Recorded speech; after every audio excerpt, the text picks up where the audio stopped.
one thing I really appreciate about Terry and Prepare the Way, what they have done is researched and got basically the best water purifying methods on the market, different companies, and then have them available. That gives you also a different range, like in prices, that can kind of meet your budget, depending on your individual budget. And so we're going to look at all those things. What we're going to look at, what we're purifying the water from. Just a lot of facts, but again, don't get overwhelmed, because when we get to the end, we're going to have a time to just actually look at the different water purifiers, what they do, how they work, and some of the costs. And how I got actually started in this, go to the next slide please, is I never really even thought about water until 1988. I mean, always went to the faucet. There's always water available, good clean water. Took as long showers. Water was never even really considered, never really thought about it. It was just something. It was like a right. We always have had water. It's always there. As Americans, we don't really even think about it. And that all changed in 1988. We moved out to the farm. And those of you who remember the old TV series Green Acres, that was kind of our story, basically. I mean, we actually even had the phone on the front porch when we first moved in, and with redoing a house. It's a long story, but anyway, our water source was a hand-dug well that was about 200 yards away from the house, and it was 17 feet deep and like 10 feet in diameter. And so that was our water source. So after we moved in that first summer, I went to the faucet one day, turned on the tap, and nothing came out. And so, well, what's this all about? So I thought, well, I'll get on the phone, I'll call the water department. And then I realized I'm the water department. So I began to learn a few things. What happened was the pump had gone out in the well house, and had to replace the pump and the pressure tank in the well house. So we began to learn. So we were out like for a period of about a week. So you begin to learn the importance of water when you don't have it. And again, it was just something I had always taken for granted. Water's always there, it's always available.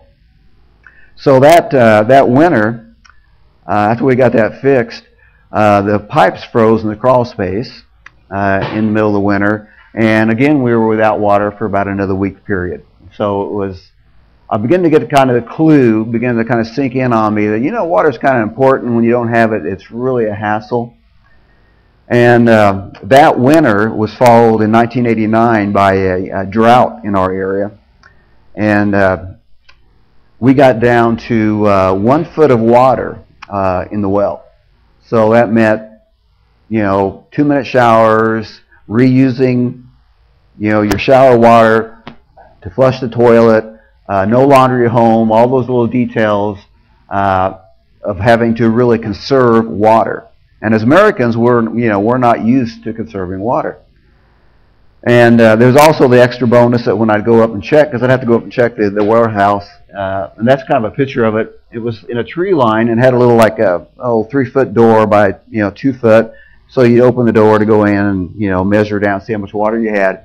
And every time I'd go up and I'd open the door, there'd be about 3 or 4 black snakes, 4-foot black snakes, hanging in the door and falling all down. Plus we had bees in there. So it was always an exciting time when you got to go check the well house.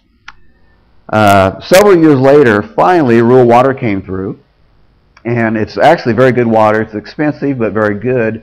And it would be very easy, again, to get complacent, because you think, hey, it's there again. It's always there, no problem. Next slide. But even in a new house and rural water, had a water leak this winter. That's from this winter. And the problem was we're about probably 75 yards from the house to the water line, and we had a leak but didn't know where the leak was. And so it was kind of an experimental thing of, okay, we dig here, you find out where the leak was, and so, okay, we know it's not in this half, so it's got it. So anyway, had to dig like 3 or 4 times before we actually get to the leak. So anyway, I have through all those experiences, really became familiar with the value of water And especially, again, as Americans, we take so much for granted, you know, because we've always had it. I mean, we wash our cars with purified water. I mean, that's unheard of in other nations. It's kind of like, you know, what? So that began my I guess you could say, my learning experience of the School of Hard Knocks on water. Okay, next slide. Okay, water is number one. So as we're talking about preparedness and food and power and all the different things we're talking about today and will be the next few days, water is the most critical. Just from simplicity that, you know, you can go 3 minutes without air, you can go 3 days without water, 3 weeks without food. So water becomes you know, a very critical aspect of your preparedness. The average person loses between 2 to 3 quarts of water every day just through urine, sweat, and even simply just breathing. 60% of your body, 75% of your brain, and 83% of blood is water. So basically, we're made up of water. And at 20% dehydration, you will die. So it is a very, very important issue. And again, I think it's one that we don't really think about. Next slide. Another fact is that water is heavy. Okay, it runs about 8.5 pounds for a gallon of water. Now, you need to think about that in terms of transportation. So let's say you've already scoped out, and you know there's a there's a lake in your neighborhood that's 3 blocks away or something, and I can use that water if I need to. Okay, but you have to transport that water, so you need to be good think. If I'm walking, if I have to walk to carry that, or even if I have a vehicle, weight is a large issue with that, because water is just heavy, and a lot of people just don't think about that. In fact, in the third world nations, the average person walks 3.7 miles to their water source. And that's just average. And a lot of times that's by foot. Sometimes it's by bicycle, some of them may have vehicles, but 3.7 miles. Okay, the rule of thumb is 1 gallon per person per day. Now that's drinking water only. So if you're just thinking of drinking water and say your time frame was a year, you're thinking at least 365 gallons, and that is a very minimum. But you also need pure water not only to drink, but to cook, to brush teeth with, wash hands, face, wash dishes. In fact, I remember I was in Haiti after the earthquake and working with several medical teams, and we had a lot of them were getting sick. And what was happening was they were drinking, purified water, either bottled water or purified water, but they were brushing their teeth with just out of the tap. And as a result of that, a lot of the teens were getting sick, and that is pretty miserable being a third world country with diarrhea, throwing up, no fun at all. So you need to think, okay, it's a lot more than a gallon. You think at the minimum 2 gallons just to make the very basic needs. Brushing your teeth, washing, doing dishes, washing pots and pans. And like I say, 2 gallons they say is a minimum, but currently the average person uses 30 gallons. So that's a lot, we're going way down compared to what you normally use. Okay, in extreme circumstances, you can ration water down to 1 quart a day. But but you would slowly dehydrate. And so the rule of thumb is always to find another water source rather than trying to ration water. Now you may find yourself in a situation where you have no choice. And so I want you to know you can do that. But the rule is always find another water source. Get water. Know where it's at. Locate it. Okay, next slide. Okay, storage options. You can store water, of course, in gallon jugs, 2-liter bottles, 5-gallon containers, 55-gallon barrels, 275-gallon IBC containers. This is a picture actually taken from in my basement, which has some of those things, the gallon containers, 5-gallon containers. You can't really see, but around the corner there's a couple 55-gallon barrels that we store water in also. So there's a lot of different things you can use, but do not reuse 1-gallon milk or juice containers. And the reason for that is that milk protein and fruit sugars cannot be adequately cleansed from those bottles. Now you can use 2-liter pop bottles. And all you need to do, if your family uses a lot of 2-liter pop bottles, you can rinse those things out, make a little sanitizing solution of 1 teaspoon of liquid bleach for each quart of water. So you put the little liquid bleach in there, screw your lid back on, just shake it up, loosen it up so it gets up in the cap, and then dump it out, rinse it out, and then you can fill it with tap water, and you're safe there. Now, if you keep water for more than 6 months, you're storing water in whatever you're storing it in, the suggestion is always to add some chlorine to it if it's been there longer than 6 months. And the rule is 2 to 3 parts per million. And really the only way to check that is if you have a little chlorine tester, which you can get at a spa or a swimming pool store, and you can check that. Now the best place to store it is in a cool, dark place. So a basement, if you have a basement, that's an excellent place. Now you want to keep if you're using plastic bottles like this, it's best to keep the plastic bottles off the concrete because what will happen was sometimes the concrete will have a chemical reaction with the plastic and it will deteriorate the bottom of your plastic and it ended up leaking. And you don't need necessarily to put it on a shelf. You can just put a piece of cardboard down and just set your jugs, your containers on that.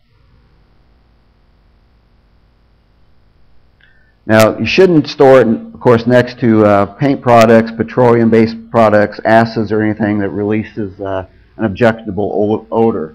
And actually, you can't see, but around the corner I have those 2 55-gallon containers, and they're next to some paint and some of those things that. So do as I say, not as I've done in that case.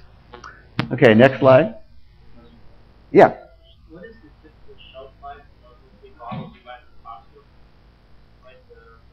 Like What you buy? Yeah. Okay, there are different. You'll find different people say different things, but usually you go by 6 months, and then, like I say, then it should be. You could still keep it, and I just put a little chlorine in it. So if it's been longer than that, you've had it for a year, or you've had it for 2 years, been sitting in there. Pardon? Even if it's sealed. Even if it's sealed, yeah. Yeah. Do you recommend before it's already done, staff the chlorine every 6 months? Just keeps the algae from Yeah, right. And to keep it purified, because bacteria can grow in some of those, especially if you're reusing, the bottles. But if you're using, thing to remember too, if you're using, and we're going to get into a little later about the water purifiers, which is what most people are going to use anyway. In that case, I wouldn't even worry about it because you're going to put it through a filter. But now this is another option to storage too. It's called a tub tank. And back there on one of those shelves, you'll find we've got quite a few of those over there. They're $24.95, and they hold up to 65 gallons of water. Yeah, there's Vanna back there is pointing to those things there. Yes, yeah.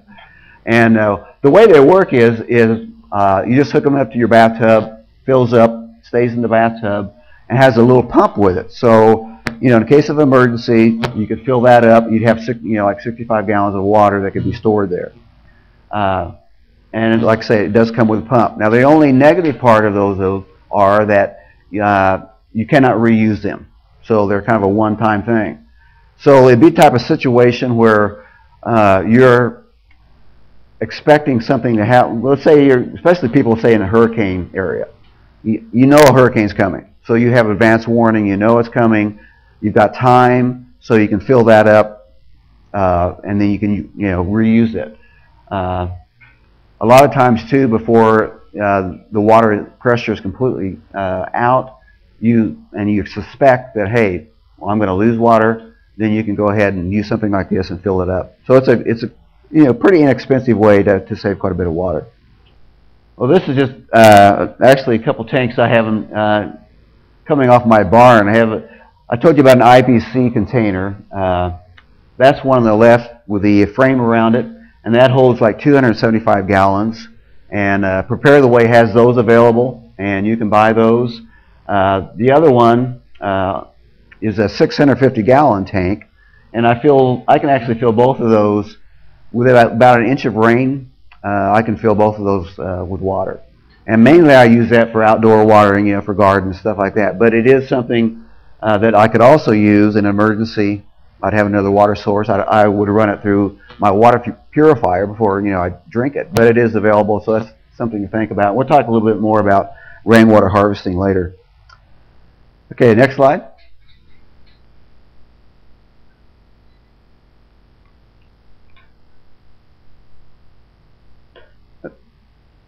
Okay, water in a crisis. Okay, quick assessment. Terry talked about evaluation. So what's your plan? What have you done? What have you stored up as far as your water? How long are you planning? So every one of us should be thinking, okay, how many people am I planning to provide for, and for how long a time? And actually tomorrow, and most of us probably are thinking about, okay, I'm thinking about our family, or maybe a few friends. But I think tomorrow I'm going to actually be sharing a little bit more about the big why we prepare, because we're not survivalists. It's that we're also wanting to be a people who provide for others. And so I think you may want to expand the numbers that you're thinking about who you want to provide for and how many. But that's the first thing. You need to make an evaluation. Okay, for how many, for how long? Now there's ways to conserve even now. You can reuse, wash water for toilet flushing, brush teeth with a cup. I mean, you have been on the mission field, that's just the common way we usually do it. Bathing, bucket baths, or even they have little gallon sprayers now that, with a little spray that you can take a shower with. Baby wipes. Again, when I was in Haiti, in Port-au-Prince, we had showers, but as we were in Leogane, where we were basically camping out, then, bucket bath that's just what you do. And the same thing, we responded to Hurricane Gustav on Grand Isle. It was the same situation. And after 2 or 3 days, you're getting pretty grubby and pretty smelly. And so it's nice to have, at least a bucket. And it actually works pretty effectively. And you can really, cut down. It doesn't take that much water to do it. Also have just as an information for you guys to think about how much we use as far as water. I have a water usage chart, and it says the average single-family home uses about 69.3 gallons of water per person per day. Now we're talking about Americans, okay? Now what would you think is the top usage in your house? Anybody want to throw a gate? Shower? Actually, toilets. That's like 18.5 gallons, which is like 26.7% in most homes. And then it goes down like washing machines, shower, faucet, leaks, other uses, bath, dishwasher. Okay, it says with leaks fixed and more efficient water fixtures, the average can be dropped to 45.2 gallons per person each day. So that's a pretty major savings. That's 723 gallons per month, per person, per month. And then that switched it, because that switched it to the top usage went from being toilets to faucets, which tells me that a lot of people have a lot of leaking toilets and a lot of water is seeping out that you're not even aware of. And in another source I had that said comparing what United States uses, the average household water usage in various countries. So the United States, the average is 150 gallons daily. United Kingdom is 40 gallons. China is 22 gallons, and Kenya is 13 gallons. So as you can see, as Americans, we use a tremendous amount of water. But it's always been there, it's always been available, and it's always been cheap. But that is going to be changing. And I think any of you who have seen some of the prophetic words, saw Rick Joyner saying there'd come a day where water would be more expensive than oil. So water is going to be a huge thing in the future. In fact, as I said, we were down in Austin in May, and they were already under water restrictions. And the prices of their water bills were going up, price per gallon. And we're going to start seeing that all across the country. So expect to see water prices going up. So you need to start thinking, how can I conserve even just in normal, supposedly normal times?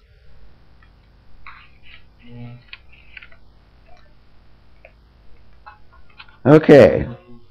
Where do you find water in your own home? Okay, let's say something has happened, an emergency, we've had a crisis, a disaster.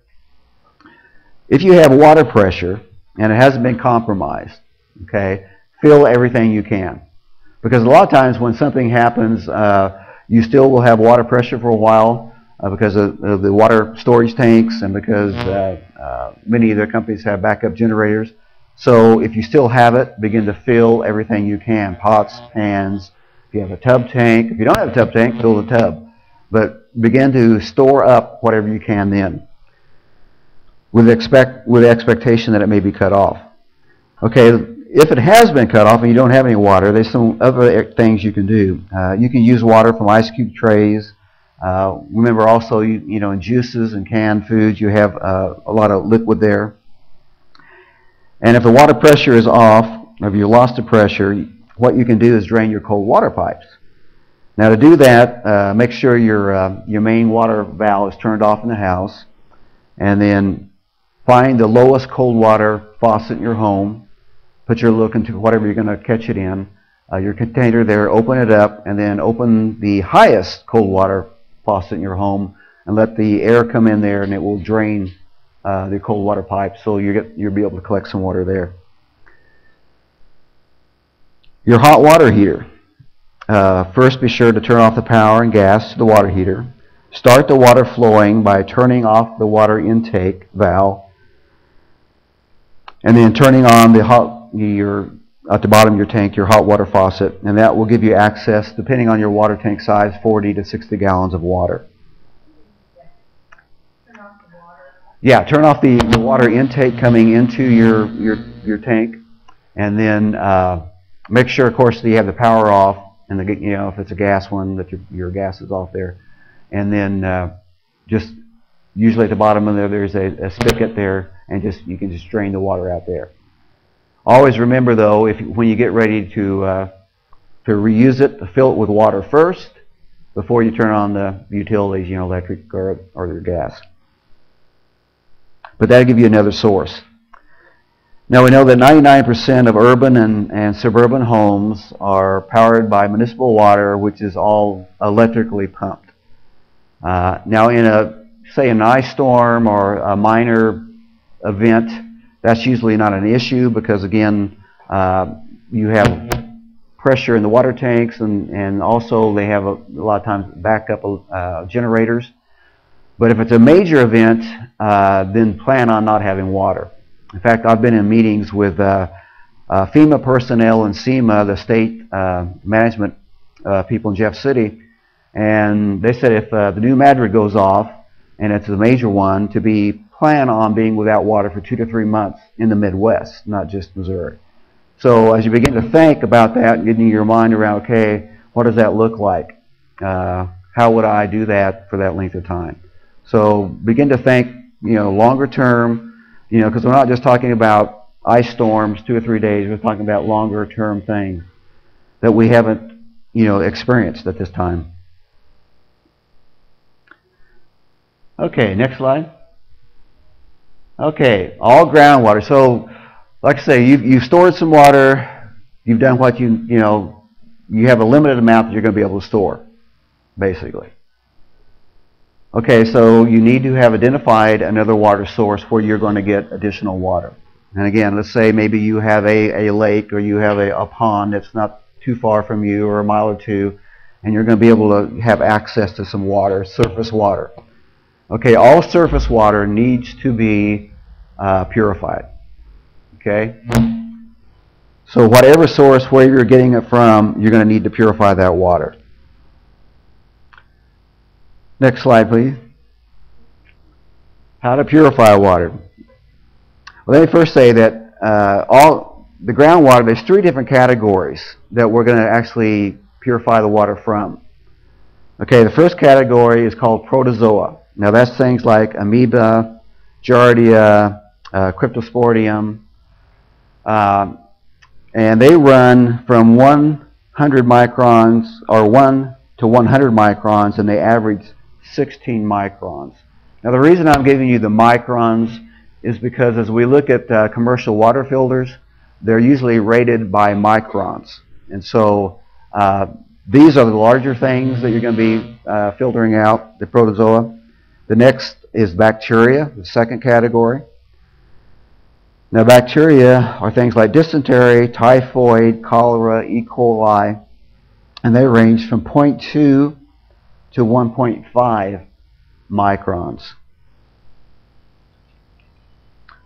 Now the very smallest things that we're looking at is the viruses. And again, we're talking about waterborne viruses, things like hepatitis, yellow fever, polio, Norwalk, and they range from 0.004 to 0.1 microns. Now the thing to remember about viruses, or waterborne viruses, and this is kind of important because as you're going to look at some of the water filters, you're going to see that some of them do not take out viruses. They don't get down that small. But the thing to remember is that viruses are usually not a problem unless they've been a outbreak of a viral disease. In fact, Sawyer, one of the brands that we carry that does take out viruses that get down to 0.02, it says on their site that people in their natural environments typically only need bacterial protection because they build up immunity over time to the viruses they've been exposed to. Plus, there are some other ways that we can deal with viruses. But just keep that in mind. The viruses usually are not a problem. It's usually the protozoa and the bacteria that we're worried about. Okay, how to purify water. Okay, next slide. Now I'm going to give you a lot of different methods. Actually, we'll probably spend the most of our time on the commercial water filters because that is what the choice that most people make. But I want you to be aware that there are other things you can do from boiling on down. We're going to look at each of those. And so, anytime there's a water line break, the city issues a boil order. You're familiar with that. So boiling, if you bring the water to a hard boil or a rolling boil for at least 1 minute, okay, that's the FEMA standard. Now, one source I've read said as much as 10 minutes, but the majority say between 1 and 2 minutes. So even though there's some, I found a lot of, depending on the research you do, different people saying different things. If FEMA goes with 1 minute, I think you're going to be safe there because they're probably going to try to cover themselves. But that means you brought it to a rolling boil for at least a full minute. Now, boiling takes care of protozoa, takes care of bacteria, takes care of viruses. It takes care of everything. Okay, so that's an advantage. And as we go through these things, there's advantages and there's disadvantages of everything. The advantage is boiling takes care of everything. The disadvantage is it takes energy. You've got to have an energy source to boil that water. Okay, the second one is liquid chlorine bleach. Now that kills bacteria and viruses, but not all protozoa.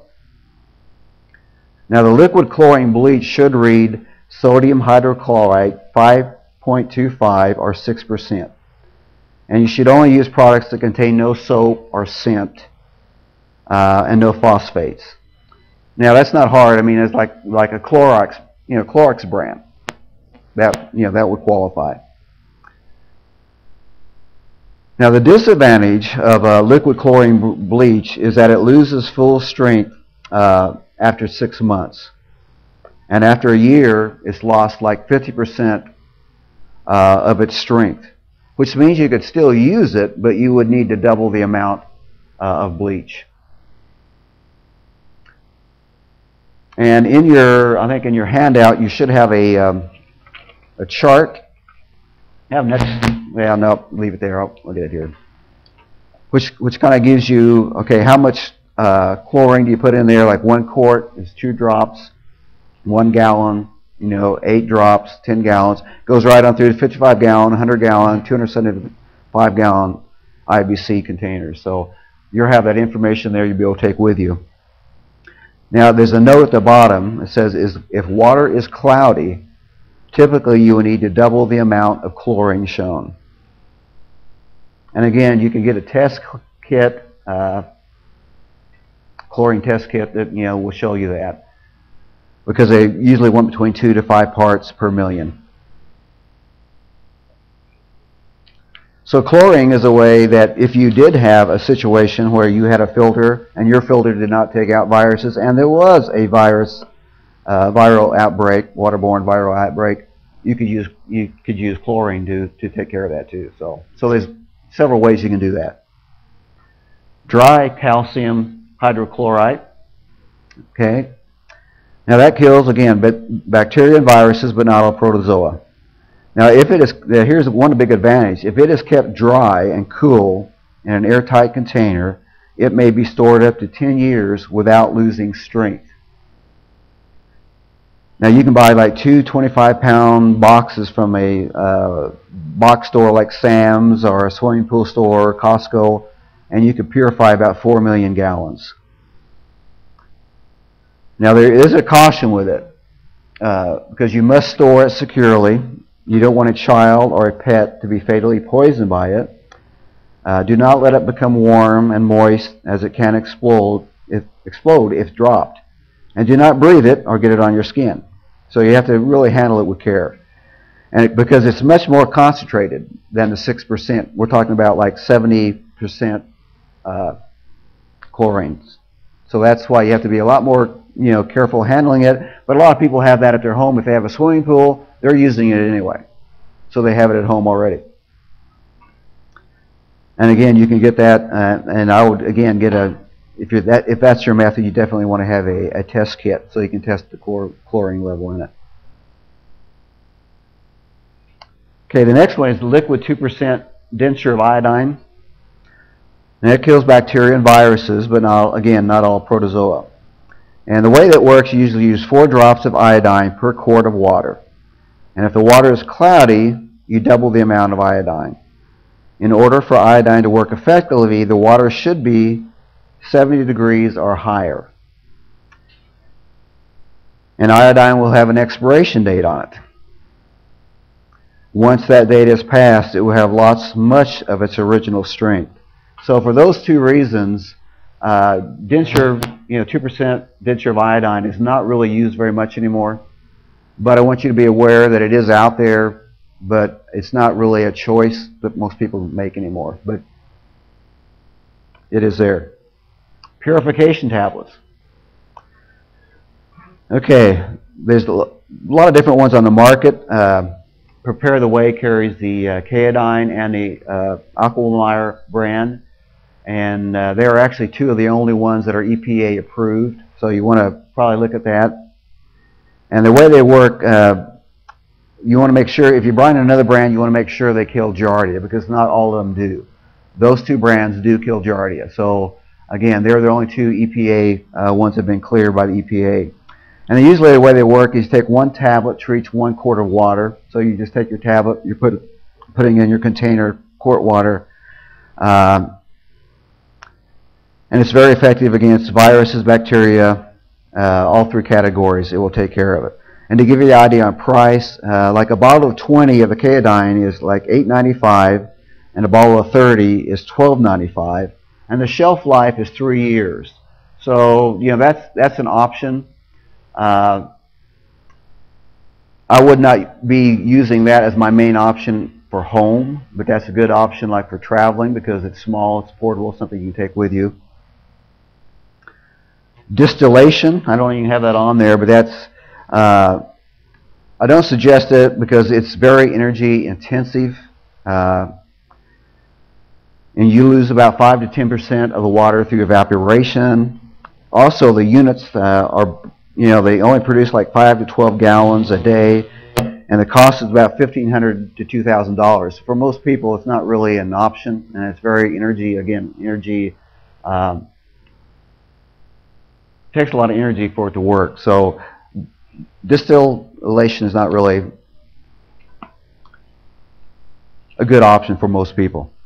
Okay, yeah, next one.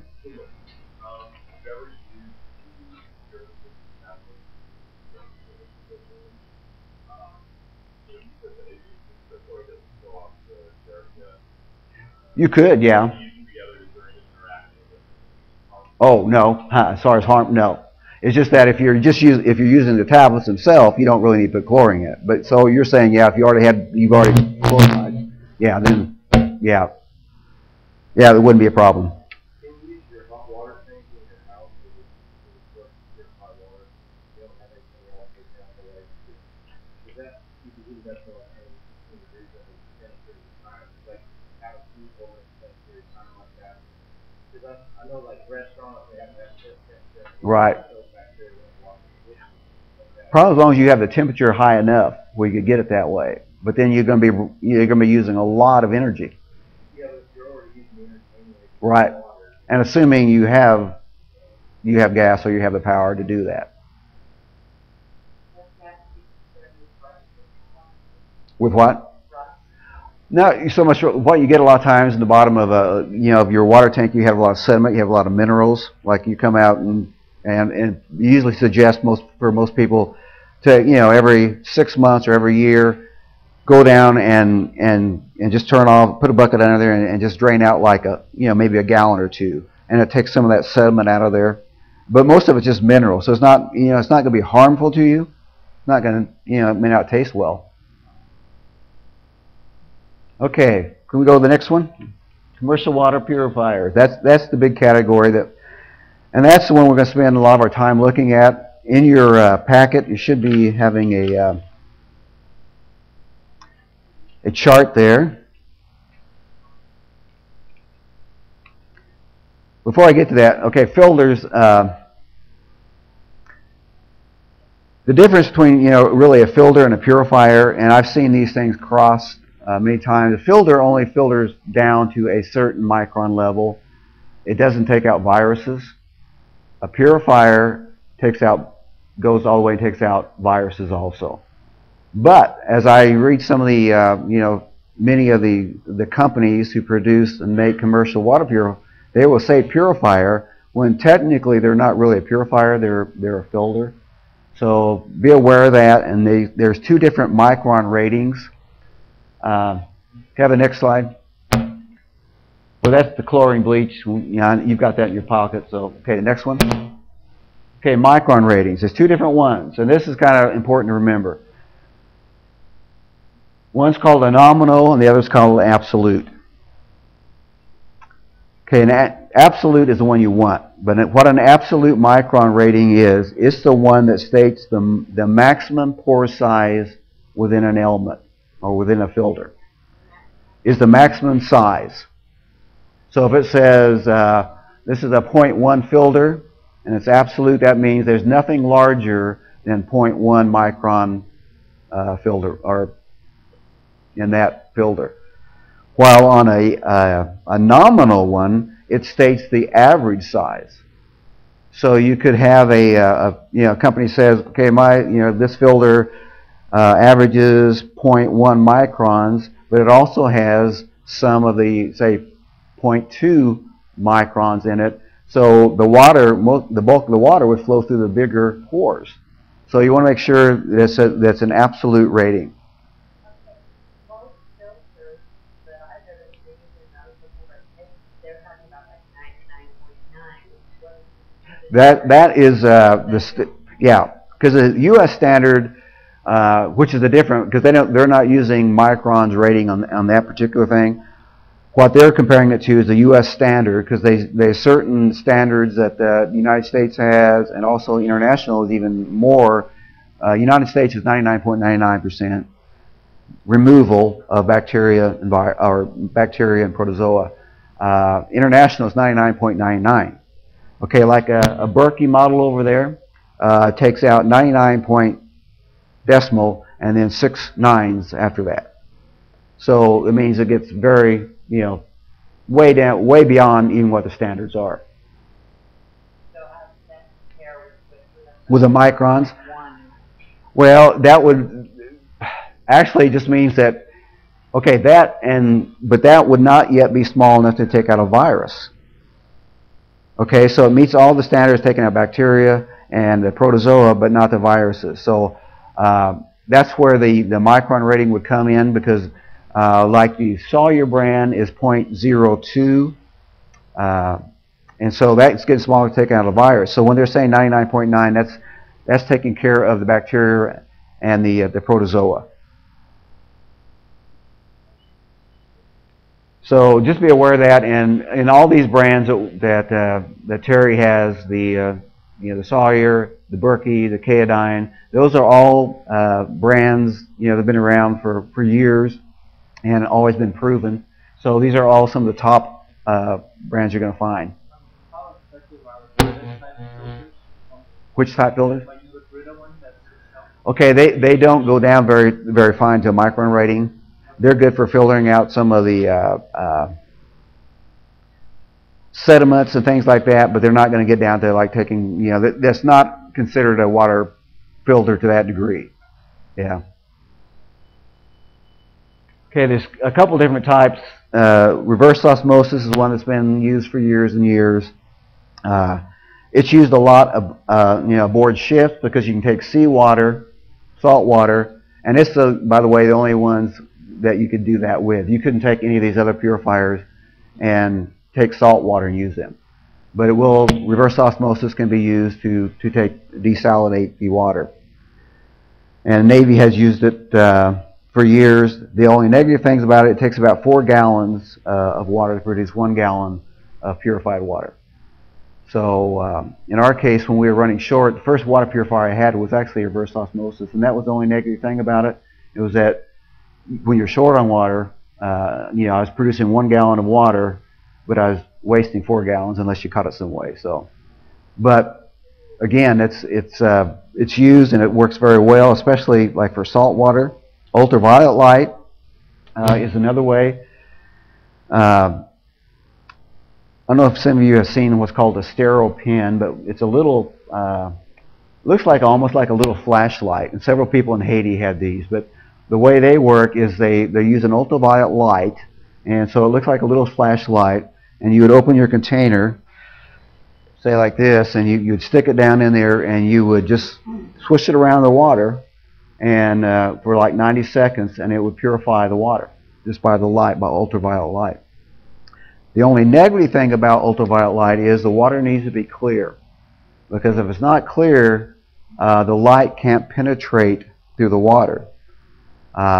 So what I would suggest on that would be using, pre-filtering in some way, even if you used a coffee filter and got some of the turbidity out of it, so that the light could flash through there, and that would work. But it's a handy thing, as far as, because it's small, it's easy to carry. And they, of course, also have larger units, like for whole houses, and they're look like more like a shop light. And some people, I think, probably Al, the next water saver, would probably talk a little bit about that. But they, a lot of times will have a pre-filter, maybe they have ceramic filters, and they have an ultraviolet light, and they have different configurations, like for a whole house. But this, what I'm talking about, was just a small ultraviolet, light that you take with you. Okay, and then the comparison of the filters. So if you've got that chart with you, let's take that out and let's look through that. Okay, the Aquameyer is the first ones I have listed there. And all those products are back on that one table, so you can look at that after we're through and go through those. The water bottle is like $26.95, and it will filter like 100 gallons. Now, when I was in Haiti, this is a Berkey model, but it's the same type thing. And the way it works, you have a filter like this, so you can actually just go pick up through a stream or a pond or whatever, put it in, and then you pop-up straw, and with your suction and then with squeezing, it forces the water through the filter, and it works pretty slick. And like I said, there's different brands that have this. This happens to be a Berkey, but the ones we have back there are Aquameyer. They work the same way. Frontier straw, that's actually like a straw. You can actually take it. And the advantage of all these, the Aquameyer products are they're small. You can take them with you. You can put them in a backpack. You can stick one in your car. You know, so it's not the answer for your home, but it's a great way for, you know, if you're going with a go bag, or you're going to be away from home, you're traveling somewhere. The Frontier straw, again, is $11.95, and it treats up to 20 gallons. Frontier Pro, which is, again, that same type of straw, a little more enhanced. It's $24.95, treats more gallons, 50 gallons. And then they also have the Aquameyer water tablets back there. And they run $14, and they do about like 6 gallons. So all of those are things that are small, they're easy to carry with you. Again, those will be something that's very mobile. You can stick in your car if you're traveling, but that would not be the answer for your family for a home. So you actually need both things. You need something for when you're traveling, but you need another obviously a lot more capacity for home. Okay, have the next slide, please. Okay, these are the Berkeys. Okay, all the Berkeys work by gravity. Okay, basically you put the water in the top half, just take the lid off, pour the water in, and it just works by gravity, and it empties down into the bottom half. The only difference in these is the size, obviously.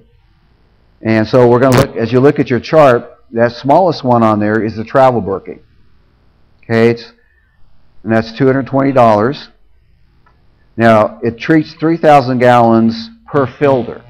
So you may want to make a note on that, because all these have you'd have at least 2 fillers in them. So that'd be 6,000. So in other words, you're saying 6,000 gallons at least before you need to change the filter. And it puts out like 2.5 gallons per hour.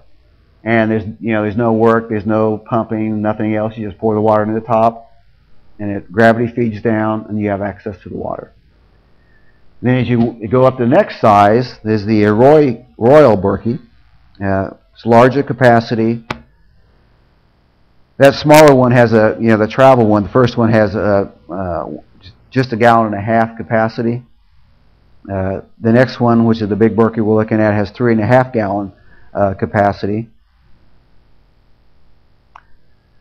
And like I say, it's $250, and it can put out 3.5 gallons per hour. And as you go down the line, the Royal is the next one up, $275, puts out more, 2.4 gallons an hour. Imperial's $302, 5.5 gallons an hour. Crown is $370, which is the largest one, and puts out 6.5 gallons. Now each of those, that's just with 2 elements. So let's say in that larger one, the Crown Berkey, which is the big one. Okay, if you had 8, it can handle 8 filters. So if you had 8 filters in there, that put 26 gallons per hour. And the storage capacity is 6 gallons. Now the filters are $99 for 2. So if you're getting replacement filters, these come with 2 filters, but if you're buying other filters for replacement, they're like $90 for 2 filters. And these are like candle shape, and they can be cleaned, basically just using like a Scotch-Brite pad. You can just clean it off real lightly, and every so often it will also clean it. But they'll last at least 3,000 gallons per filter, and like I say, if you have 2 of them in there, it's 6,000 gallons, and just multiply up. Yeah. How do you keep track of how many gallons it goes through? How do you know when you change the filters? Okay, the way you know is because they're going to start slowing down. So once the filter starts slowing down, then you know you probably need to clean it. Another thing you can do with a Berkey, and this is the only one this will work with, you can actually put food coloring in there, and it will take out the food coloring. So when you check the water below, it shouldn't have any food coloring in it. So that's one with the Berkey. Yeah. Okay.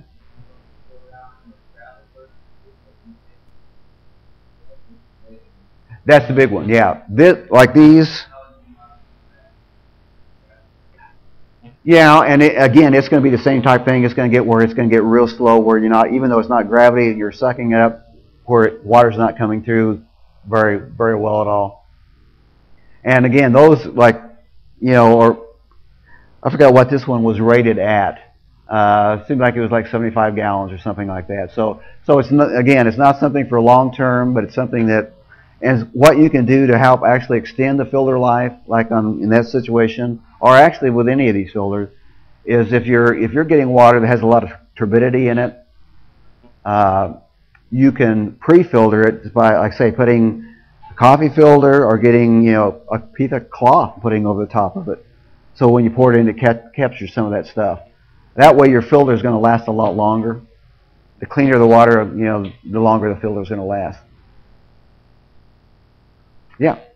So if I'm reading this correctly, the only advantage to paying the 370 over 50 is how fast you want to get water. And how much? Yeah. How fast? Well, I mean, as far as the volume, because see, if on that 3.5 gallons an hour, if you're using that many gallons every hour, you're wasting a lot of water. well, and it also depends on how many. You got to remember, you're not only thinking about drinking water, you're thinking about cooking. You know, your other items you're using, and it depends on how many people you're providing for. So yeah, it just depends. So that's where it comes to individual. You know, everybody's got a different situation. But it's the same filter. Same filter, right? Yeah. And it's just like, say, except with a larger one, you could actually put 8 filters in there, and like I said, that'd put out 26 gallons an hour. So that's the way the Berkeys work, and again, they've been used for generations. Yes. Oh, okay. And then another thing, haven't you said that any water that does come through the flow is pumped? Oh yeah, yeah. Even if the water is getting very slow coming through it, it's still good. I mean, you're not going to get any water that's not purified. So whatever comes through is good. You're taking food coloring and put it in, and there's food coloring coming through, then that means. Right. You need to clean it. Yeah, you may just need to clean it. It may not be need to replace it, but you can just clean it, like say with a Scotch pad, and just kind of brush it and clean it. And then after a certain period, then eventually, you know, if you're using it heavily every day for a long period of time, eventually you're going to need to replace that. But they're easy to replace, and you just stick the replacement filters in there, and you're good to go. Okay, let's look at the next ones are going to be the Kaodyne. Go to the next slide. Now that one is actually called, I'm just going to show you a couple of different models. That's a Combi model, the Combi, and you see that on your chart. That's $199. Treats up to 13,000 gallons and 1 quart a minute. Okay, next one. Now that's the Pocket. And again, this Kaodyne is like the Berkey. They've been around for for years and years. Been proven on the mission field for forever. Very effective. If you ever get one that is a pump, okay, the difference between this one is, and like the Berkey is, you pump this one, okay? As you can see, it puts out a quart per minute, so it's fast. But the thing you always remember, if you ever buy a pump model, is you want to make sure it's top quality. Because anytime you have moving parts and you're doing this, you don't want that thing breaking down on you.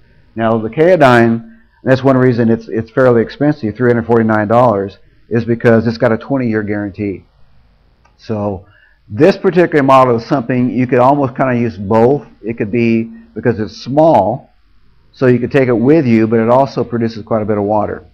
The disadvantage is, you do have to pump it. But that's been used again all across the world in third world countries. Okay, next one. Now that Expedition, okay, that's the major filter there. Price $1,199.95, but it puts out well, filter life is 26,000 gallons, and it puts out a gallon a minute. So that would be for, like, if you're planning, say, maybe a home group, maybe it's a church, maybe a lot of people going together, and you're wanting to buy a unit that you can all use, that would be, a good choice.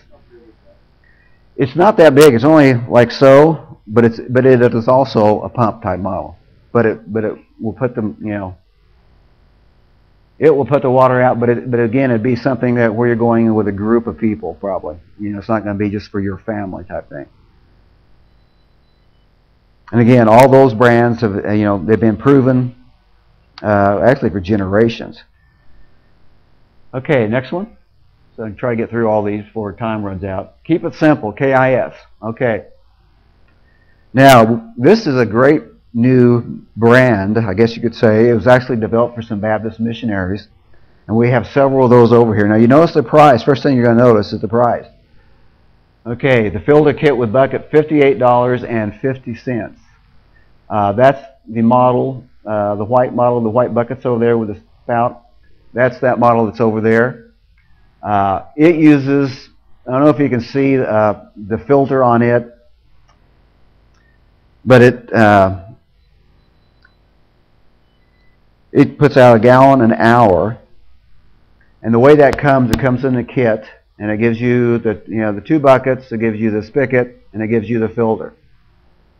The only disadvantage I can see in that at all, and actually as far as meeting standards, it meets all the standards. The only disadvantage is because of the way that filter is shaped. See, it's kind of a instead of candle shape, it's wider, shorter, and stockier. So in that particular bucket, you can only get 1 filter in there. So you couldn't put 2 filters in that particular bucket. But that is a very inexpensive way to have a way to purify some water. Now, when I was in Austin, I was talking to a man, and he was about to buy that one, and then his wife came up and said, "You're not putting that on my countertop." So they ended up with a Berkey. But anyway, so be aware of that. But anyway. And the large one over there, Terry sells a kit there, which is the large KIS.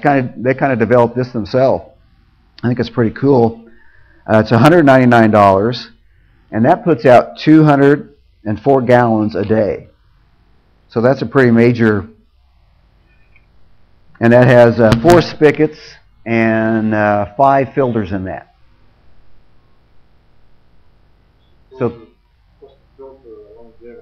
Well, on theirs they say, now it says semi-annual, but see I would say it's going to be around the same thing as a Berkey, about 3,000 gallons. And you're going to be able to tell when it starts, because, to say semi-annual, that depends how much water you use and how much you're going through.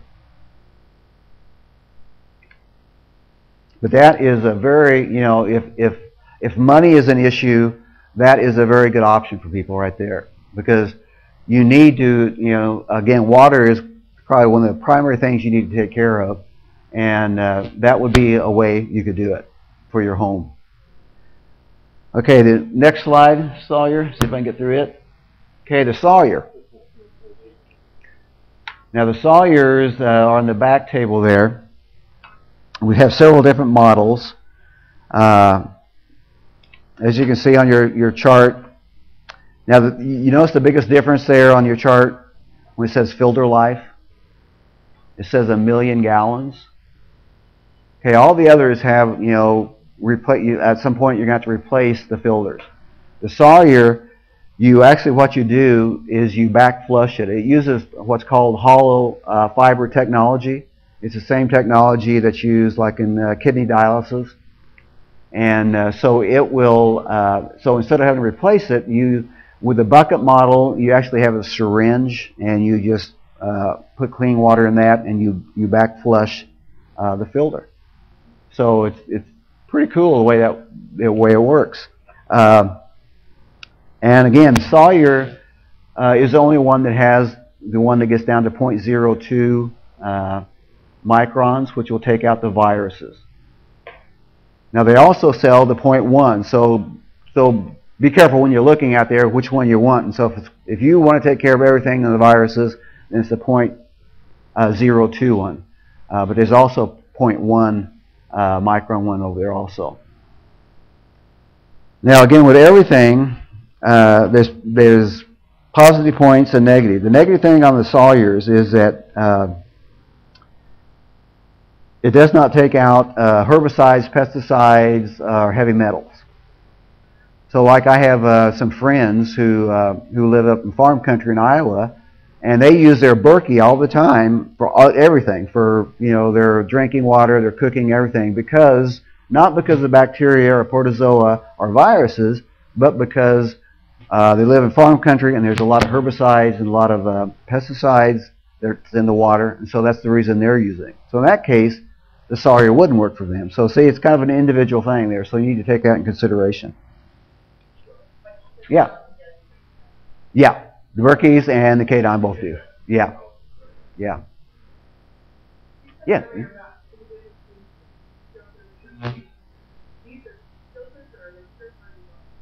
Okay, technically, the only one that would be a purifier would be the 0.02 Sawyer. But, as you read on the brochures, many of them, they will call them purifiers. But they do take out, again, all of them take out the bacteria and the protozoa. So the main things you're worried about, they meet the standards of at least 99.99%. So while we're here, any other questions on the filters? So it's, again, what I want to kind of leave you with and make sure, water is the most critical issue, and you need to take action. I would say with something kind of twofold. One, to have something to travel with, even if it's a straw or a sports model bottle, and then also something for your home, for home use for more people, because again the purifying tablets, these sports model straws, I mean, that's not what that's for. So you almost need a twofold approach. You need something, whether it's a KISS or whether it's a Kadine or whether it's a Berkey, to meet the whole family need, and plus hopefully more than just us four, no more, but other people. So you need to kind of address those two different issues. One for travel, one for when you're away, something small that you can carry with you, but also something at home that you're going to be able to provide a lot of people with. And also remember, not just drinking water, cooking, cleaning, washing, all that you need. So it takes a lot more water than what the average person thinks. How am I doing on time, Chris? 2 minutes. Oh, okay. Well, I guess I won't go to the next part then. Any other questions? Just specific ones on the the water purifiers, things that might on your specific situation. How many of you have some type of water filter purifier? Okay, oh, wow. So a lot of you have already taken, you've done something, so that's great. Yeah. Do you recommend doing this, pulling the water out of the river or the pond, and clarifying it, putting the purifier on naturally? So do you have a place where you could hook up now? That would be a good question. Al could probably help you with that. The only negative, yeah, come at 1:30. Because you're good. Now the only thing to remember on that is water pressure. Do you have a way to get it to get that water? Do they? Yeah.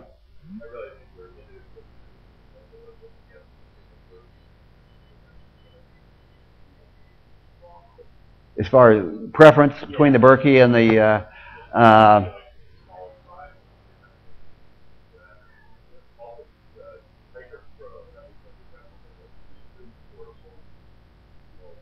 yeah, like the Hiker Pro, that is a kind of a more mobile, like for hikers and stuff. But that would not for travel and that type of thing. Yeah, and actually even the Pocket, even though it's more expensive. And another thing to be aware of, the cost of these things are going up. That Kadine Pocket was $100 cheaper a year ago. So all these supplies are going up, so just be aware of that.